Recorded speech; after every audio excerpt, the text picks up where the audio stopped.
Hey everybody, Sharon here, and I have a really great questions from one of my canning students. She is in one of my canning courses. I've got video courses, so if you're not familiar with that, check out Simply Canning School, or I've got a link below that you can go look at those. But she asked a great question. She says, I love getting your emails and really enjoy seeing all of my jars of goodies on shelves instead of having frozen bags of food getting lost in the freezer. I do have a question though. Last year I canned both carrots and beets and I was disappointed in how they turned out. They all seemed to lose their color and looked very unappealing. I hesitate to try again this year if that's what to expect. Can you tell me why this possibly happened, or how to make them look bright and colorful like they are in the photos or portrayed in the photos? Thanks. So as far as carrots, I haven't noticed a lot of loss of color in my carrots. Now, they're going to be a little bit of a color change just because, you're cooking them. But the only thing I can recommend is make sure you're not over processing, because you're going to pull more color out doing that. Don't under process though. So that does not mean reduce the pressure. That does not mean process it for a shorter time. Do it the safe way, but just make sure you're not doing it extra long. And keep in mind that some carrots are just going to naturally have a brighter color than other carrots. There's different colors of produce. So that's the only suggestion I have for carrots. As far as beets, yes, beets do tend to lose color. I've got 3 suggestions for you for how to resist that or reduce that. So, I guess I have 4 things actually. So first, leave the taproot on the beet when you're first cooking it to peel it.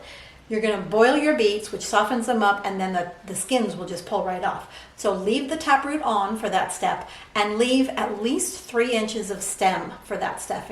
And you could even leave a little bit longer if you'd like. But if you cut those stems off really short, or if you cut the taproot off, you're just exposing more of the actual beet portion to the boiling water, and the color is just going to bleed out of the vegetable. Okay, so don't over process. Leave the taproot and the stems.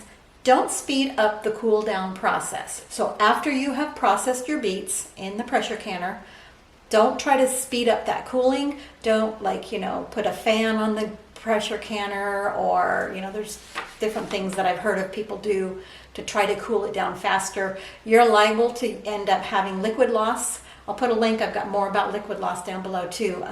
You're liable to have more liquid loss, which is automatically going to pull more color out of the beets. So don't do that. And then the last one works with if you're growing your own beets. Now, if you're buying them from the store, this won't apply, but don't wait to harvest your beets when they're too big. So you want to shoot for maybe 3 or 4 inch size beets. I have tried in the past, because I grow my own beets, letting them get real big.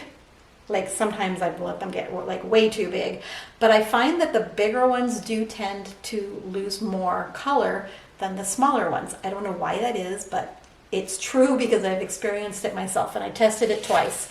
The smaller beets, don't pick them. Well, you could pick them really small if you want, but there's kind of a balance there. The smaller, regular sized beets tend to hold the color better than if you let them get overly large. I was thinking, if I let them get bigger, then it's just more beet, more produce. That's a good thing. But it does affect the quality of the beet in the end. One thing to keep in mind is that color loss isn't, it's not dangerous. The beets are still good. You can still eat them. It's just obviously not as appealing. Another option for you to do is look at pickled beets. Pickled beets maintain almost all of their color.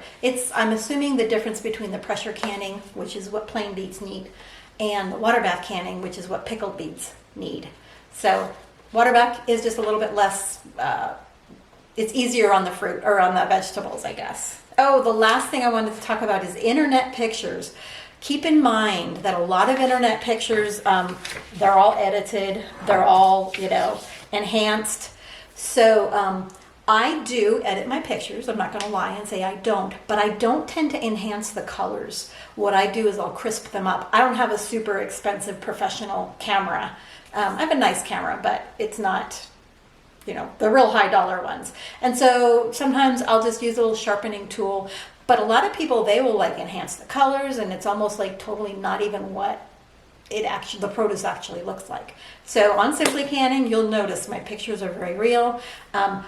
I looked at my beets page and I don't have a lot of pictures of after, and so I need to fix that, and I need to add some pictures of before and after so you know what to expect. But anyway, so those are some things you can think about, some things that might help. Let me know if you try something and if it works, and let me know if you have any further questions down in the comments. You can leave questions and I'll see if I can get some video answers for you. You guys have a great day, and we'll talk to you next time.